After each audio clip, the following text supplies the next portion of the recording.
My name is Tom Gusky. I'm on the faculty in our Department of Educational School and Counseling Psychology.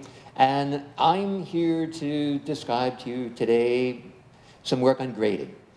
I've always been interested in the topic of grading. My interest began in my very first year of teaching. I began in education as a middle school teacher. I taught grades 6, 7, and 8. And it was the policy in our school to administer final examinations to all of our 8th grade students.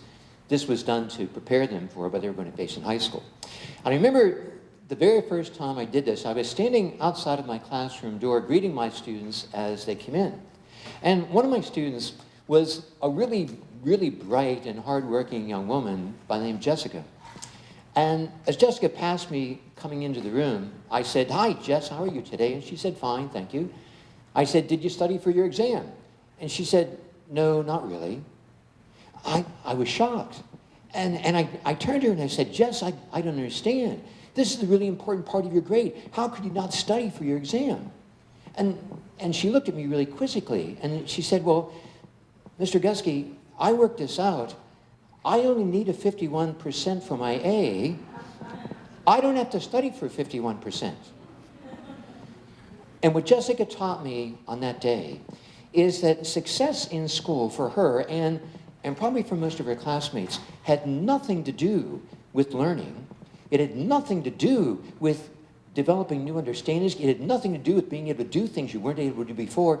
For her, success was all about getting good grades. And it changed my perspective on this. This very bright and clever 14-year-old had figured out the system. And she knew what she needed to do to get her A. And she was surprised that I didn't get it. Totally surprised me. You see, grades serve a variety of different purposes in school. I mean, grades communicate to parents how other kids have done, and they communicate to students the kind of things that we expect them to learn. They provide a basis for promoting kids from one grade level to the next and deciding who gets into honors classes and who gets into college universities. We use grades to evaluate the quality of educational programs. They provide incentives in some ways for students.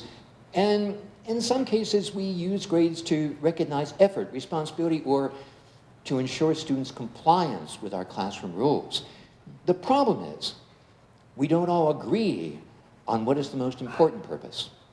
And because we don't agree on that, there's wide variation among teachers in terms of the purpose they set for grades and the policies that they establish. Even among teachers who teach in the same school, in the same department, teaching the same classes. There's this tremendously wide variation. And because of that lack of consistency and the lack of clarity, students see grading as a huge game. And they become strategists in the game.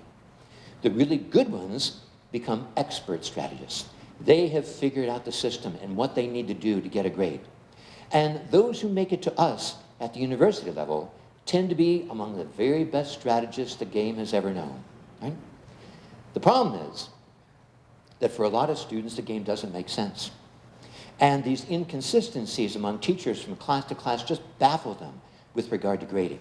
And so when their parent turns to them and asks them the night before the report card comes out, "What grade are you going to get in this class?" they respond in all honesty, "I don't know." You see, if it's supposed to be a communication device, it's just not serving that purpose very well at all. See, when we want to improve grading, the first thing we have to do is be clear about our purpose. And when you decide the purpose for a grade, it really comes down to what we mean by the grade. And deciding that purpose, you have one of two non-overlapping alternatives. Is your purpose to select talent, or is it to develop talent? It's one of the two, and there's no room in between. Now see, if your purpose is to select talent, then what you have to do is you have to maximize the differences between students. You have to spread them out. Because if students are clustered together on any measure of their achievement, it's very difficult to make that distinction. And traditional grading practices do that pretty well. Grading on the curve, for example. We rank students according to some arbitrary criteria. We assign high grades to the top-ranked students, low grades to the bottom-ranked students. The problem is the grade tells you nothing about whether students have learned or not. The grade doesn't reflect if students have excelled. It doesn't reflect if they've really mastered a curriculum. The grade simply means you outdid your classmates. Instructionally, the very best way to maximize differences between students is to teach poorly. Nothing does it better. Because if you teach poorly, there are students who are going to learn regardless of what we do. And the vast majority of kids who need our help and direction won't get it, and we'll spread them out. But if your purpose is to develop talent, then you operate under very different rules. Actually, you do exactly the opposite. That what you have to do is not maximize the difference between students, you want to make it smaller. You want to reduce it. You want all of your students to learn well. And in order to do that, there are two steps you have to follow. The first is you have to really articulate your curriculum. You see, learning in any subject area is infinite, but a curriculum is finite. And we have to specify that curriculum. And once you specify that curriculum, then the second step is you have to teach that really well. Because teaching is not a random process. You see, teaching is purposeful, and teaching is intentional. And our purpose is to have all of our students to learn well. And what that means, if that's then our purpose in education and our purpose in grades, then what you want to do, if you do your job well, is shrink that variation. You want to be very little variation in the grades. You really hope all the students earn high grades. And then you're able to defend and justify those grades based upon solid evidence of student learning derived from rigorous and really challenging learning goals. And also, if our purpose in grading is to represent whether students have learned well or not, that means you don't count class attendance.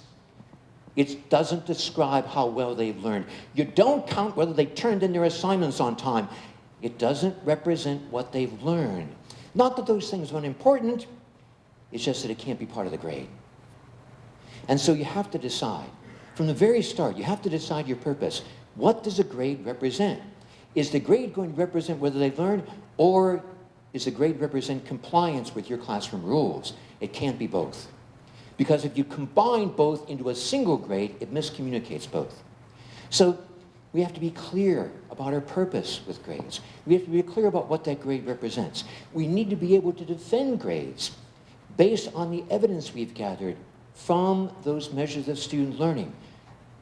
You see, grading is much more a challenge in effective communication than it is just documenting or quantifying student achievement. And so, what have I learned in this process? With grading, you always have to begin by defining your purpose.